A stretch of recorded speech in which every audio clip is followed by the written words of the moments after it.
Welcome to Encounter, where we celebrate putting faith into action and community leaders who live out compassion, grace, and love. We're a program of the Broome County Council of Churches that addresses food insecurity through CHOW and the Greater Good Grocery, provides hospital and jail ministry, builds wheelchair ramps, and assists neighbors with transportation and shopping services through Faith in Action volunteers. We invite you to the conversation. Encounter your neighbors as we learn to walk together in love and kindness. Good morning and welcome to Encounter. I'm your host today, Joe Sellepack. I'm the Executive Director at the Broome County Council of Churches. Psalm 19:1 tells us that the heavens declare the glory of God. And then through the entire psalm, the psalmist talks about how the laws of God are perfect and they allow us to understand that there is a purpose and a cohesion to nature that comes as a result of it being created by God. This has been an interesting a foundational truth of the church for a long period of time. God created the heavens and the earth. And yet it seems at times that there is a conflict that kind of comes up in that making that statement with science. Science, of course, declares, God might have created the heavens and the earth, but there's a lot of other natural causes, natural cycles that the earth goes through. And to talk a little bit about this relationship that has existed for a long period of time between science and the church, or science and theism, or God, are a couple of people from the community. We have Drew Deskur, who is the executive director at Kopernik. Right. Welcome to Encounter today. Thanks, Joe. It's great to be here. And we have Tom O'Brien. Tom is a professor at BU, and he teaches science and science education. So welcome to Encounter, Drew. Or Tom. I'm sorry. Thank you. Yeah. So let's talk a little bit about this idea that there is something of a conflict that kind of emerges in this conversation between science and faith, and how that may be resolved. And I know that you both have done some thinking on this, and I know that you're both, and because we know each other, we know that we're all men of faith, and that this is not something where I'm not trying to convince you, or you're trying to convince me of the reality of God. It's not something that we have to it's a foundational idea that I think that we all accept at this moment. But how would you talk about that relationship?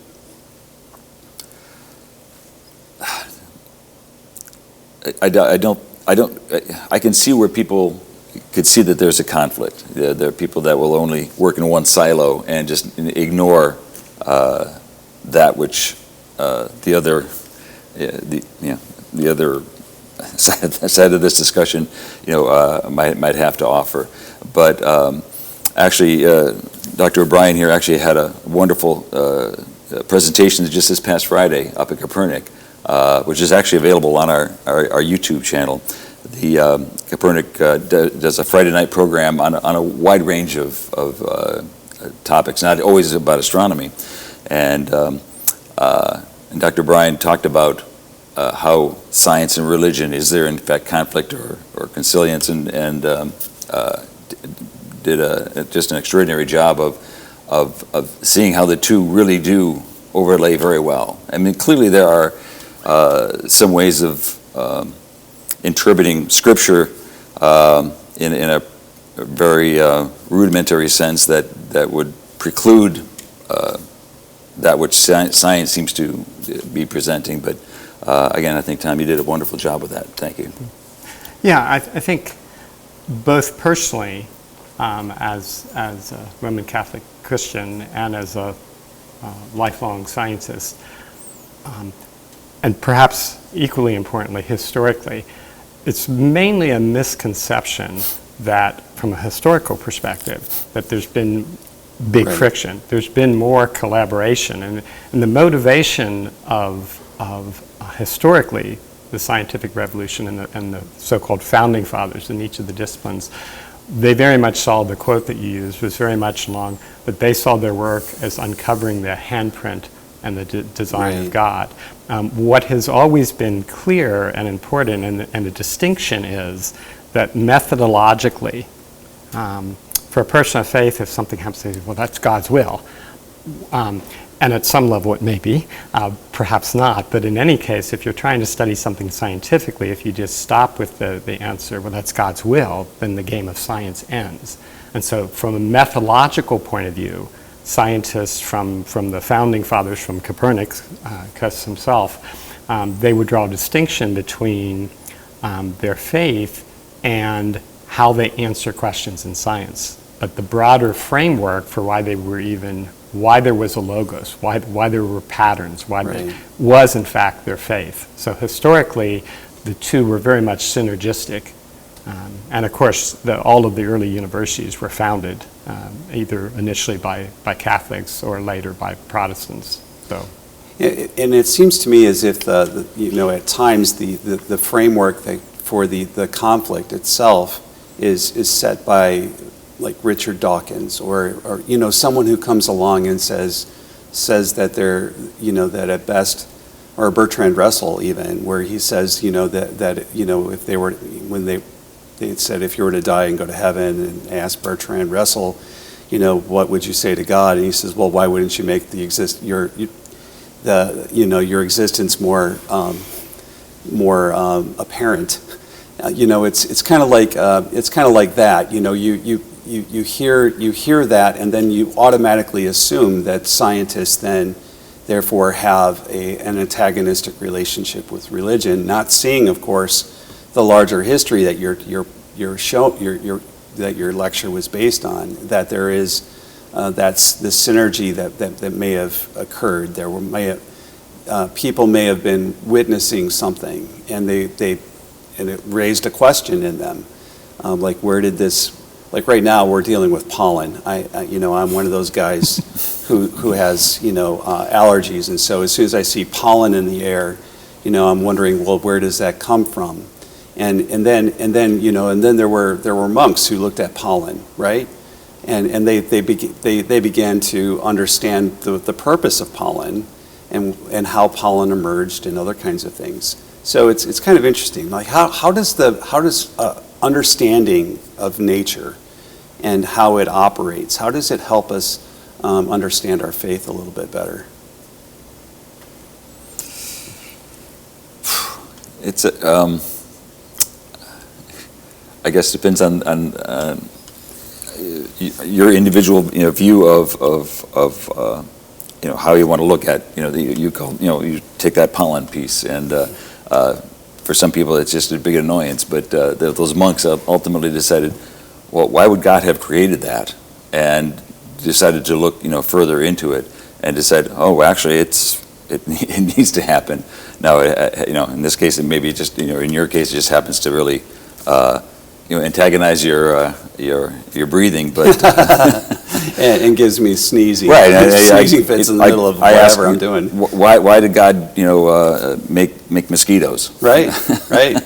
But on the other hand, all those animals that eat the mosquitoes, they're clearly thankful for that. So I think that for us, it's at least for me, just trying to understand how this all fits together. And there's all these questions that, just for my own schooling, it starts to bring up. But then you take a look at somebody like Kopernik, that he was looking at the movement of the planets. Right. And up until that time, everybody thought that the Earth was the center of the universe, or in this case, I was going to say the solar system, but everything revolved around the Earth. But sometimes those planets looked like they'd be moving backwards, and that just didn't make sense to Copernik. So he did the math and said, no, look, if the sun is the center, then it all makes sense. But there were clerics that said, yeah, that makes sense, but a lot of clerics said, no, this does not say that, you know, no, the Earth is the center of all what goes on in the universe, and so that can't be right. But it took centuries for people to ultimately come to that, you know, conclusion that, well, you know, Copernik really was right. Mm-hmm. And so it does take some time for some people to ultimately you know, look at all the data, for lack of a better way to view it, and maybe change their view of the interpretation of Scripture. One way where the most atheistic scientist agrees with the Pope, if you will, is that the faith principle that there's a logos, a logic, a reason in nature. If you don't believe that, then the whole search for patterns would be sort of a waste of time. Right. So if you believed in a multitude of gods that were human-like in their capriciousness, right. there would be no mathematical patterns, laws, principles that could discover, because stuff would just be all random. So that's a fundamental article of faith, and there's no amount of proof. I mean, we have numerous scientific laws that have been validated and revalidated for hundreds and hundreds of years.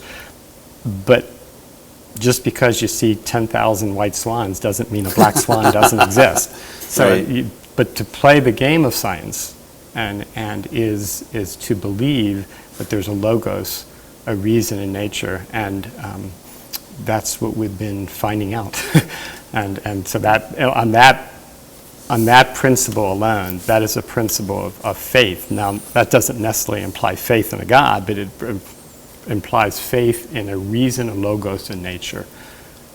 And so, like in that Psalm 19, when the psalmist is saying, "The heavens declare the glory of God," it seems to me as if there's you know, that, like Drew, you when you were talking, I couldn't help but think of art and beauty, and how even, you know, and when you begin to understand that there's a cohesion and a beauty to creation, that it awakens in you, you know, a hunger for the transcendent. And artists then, you know, they're just painting what they see, but they're also painting what they believe, I think. And it comes out on a piece, on a canvas. And I think that's, you know, there's something beautiful about that, you know, and it this interdisciplinary way of understanding things. You know, you have art, you have science, you have religion, you have psychology, sociology, all these things that kind of come together into that painting that you're looking at. And even the way that I'm interpreting Psalm 19, I'm a Protestant and both of you are Catholics. I mean, we may have some differences in that, but yet we all understand beauty, right? The picture that's behind us on here, we can see the beauty of the world around us too. So how is it that all of these things kind of come together in your thinking, Tom? I believe, as the pre-Christian Greek philosophers, in the good, the true, and the beautiful, and in the fundamental unity, even the word universe, Right. uni, that so all knowledge is interconnected. And in cases where certain sets of beliefs contradict with another, there's something that's missing. Right. You know, so even the evolution of science, it's not that Newtonian physics is wrong, it's a subset of a bigger picture. And so ultimately, the unity of knowledge and the consilience of knowledge. And in science, one of the ways we progress is often called reductionism, by controlling variables and looking at simpler systems. But what we've discovered through that, having grown up in the 60s, you're stardust, well, we are. The fact that the atoms in my body were once part of a star that exploded and in some sense died for me, and right now 93 million miles away the sun is slowly dying, and that's the energy that drives life on this planet. And so ultimately what science, even the notion of a grand unified theory, increasingly what we found that were separate disciplines, like can you study biology without chemistry? Not meaningfully. Or chemistry without physics. So all of those separate disciplines that we've created are useful fictions because they allow us to look at a controllable sample. But ultimately, all knowledge is holistic and all knowledge is interrelated. And that interrelatedness is what drives some of our questioning, I think. Isn't that correct? I mean, Yes. Yeah. And when you're dealing with, and I know that Drew, you deal with the public a lot, you know, at Kopernik. How do you deal with the misconceptions that kind of come up that people carry with them, like the idea that the Earth is the center of the universe, or the person who says that the Earth is flat? Well, I mean, ultimately, it's to a certain extent you have to assess whether the person is interested in a divergent view of their own, or are they just trying to convert me to their view of the world and the universe. So as much as I can, I mean, I'm trained as an electrical engineer, so I am not an astronomer. But again, I am a person of faith, and so I try to put my engineer scientist hat on and try to talk about the particular topic. There was a person that had asked about if the Earth is spinning at basically 600 miles an hour, how come when I jump up, I don't, fly, like I'm in an airplane? And again, you try to explain to them, well, no, we're sort of in an atmosphere, we're in a sort of a spacecraft that is doing that, but it's not like the wind is going 600 miles an hour by you. So trying to explain the sort of the physics behind that, you do what you can, but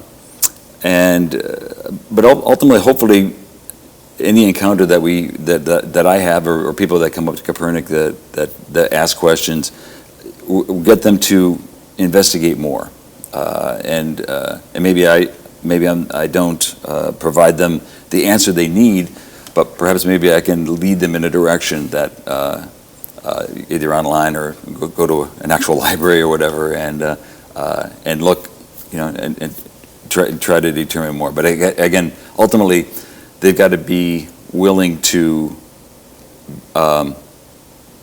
consider another point of view. Mm-hmm. And when we're my guests today are Drew Deskur. He is the executive director at Kopernik, and we also have Tom O'Brien. He is the Dr. Tom O'Brien. He teaches science and science education at Binghamton University. So Drew, can you tell us a little bit about what's going on at Kopernik and Sure. and how people can access your information? Well, like pretty much anybody else, we've got a website. We've actually had this website up for probably the better part of 35, 40 years. And so all of our information on the programs that we're offering can be found there. We're on various social media platforms, Facebook, Instagram.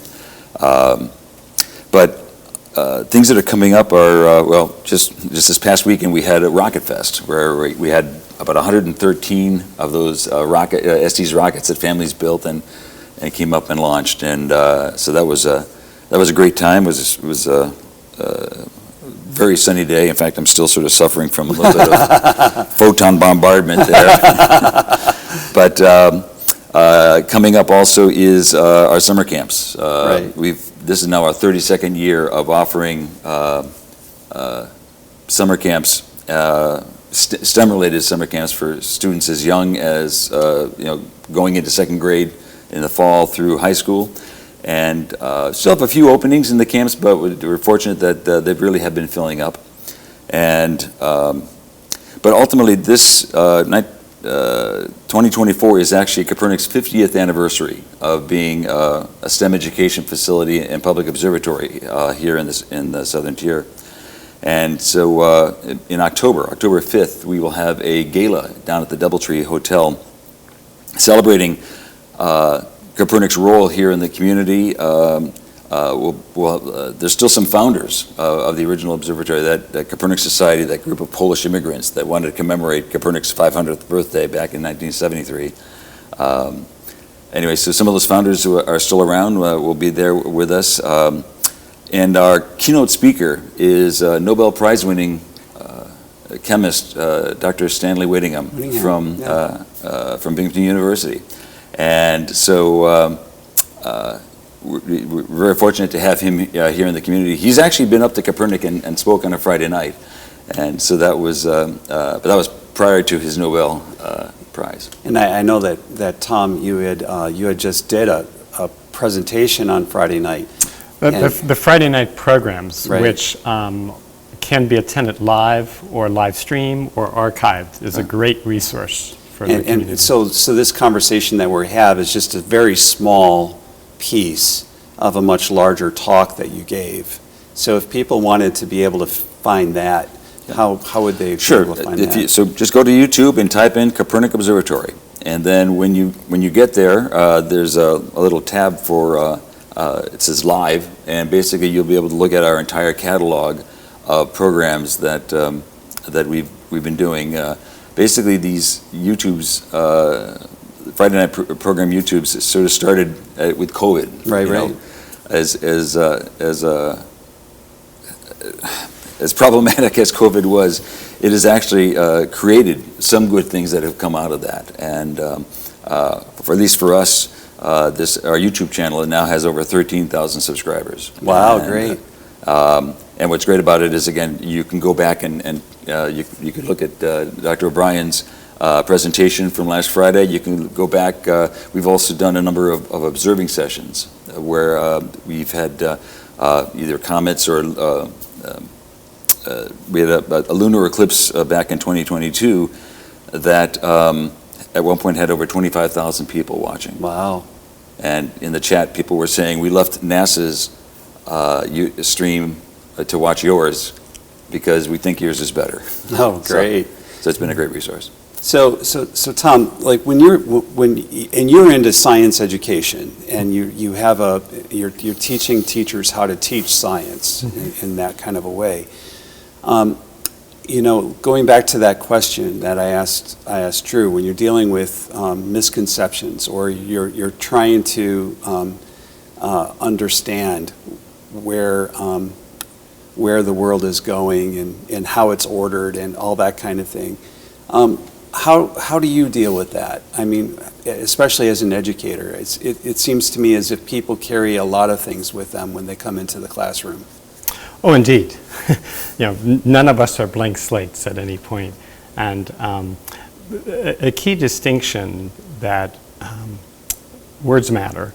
Right. So science is not equal atheism. Never has. Individual scientists may be atheists. Individual scientists may be of any Christian faith or non-Christian faith. But the distinction is people often confuse scientism. So science deals with empirical evidence about matter and energy, measurable matter and energy, looking for patterns using logical arguments and constantly under skeptical review. So you can always say, well, why is that? And does this new experiment contradict the old? And so we're progressive in that way. But scientism takes the step that says science is the only game there is. Mm-hmm. That all there is measurable matter and energy. So by default, any assumption of a spirit world is outside of the game of science, the boundaries. So right. Just like basketball and football have different rules, the rules of science is it has to come down to matter and energy that's measurable and that you can do an experiment on. And by definition, we don't weigh God. So that for any believers, the evidence of the good, the true, and the beautiful, the logic, the design in nature, as you say, the heavens declare the glory of God, but that is a step that you can't prove with science, but it's equally important, you can't disprove it. So atheistic scientists have every right to be atheistic, but when they speak like the voice of science, I'm representing science, Richard Dawkins has misrepresented science. What he has talked about is scientism. And it seems to me as if religion at times misrepresents religion as well. And it goes and then it goes into the scientific realm, and it says, this is wrong because basically it contradicts faith. Right. When all the way back to 400 AD, St. Augustine was very clear there's different ways of interpreting the Bible. The Bible was not written, not intended to be a science book.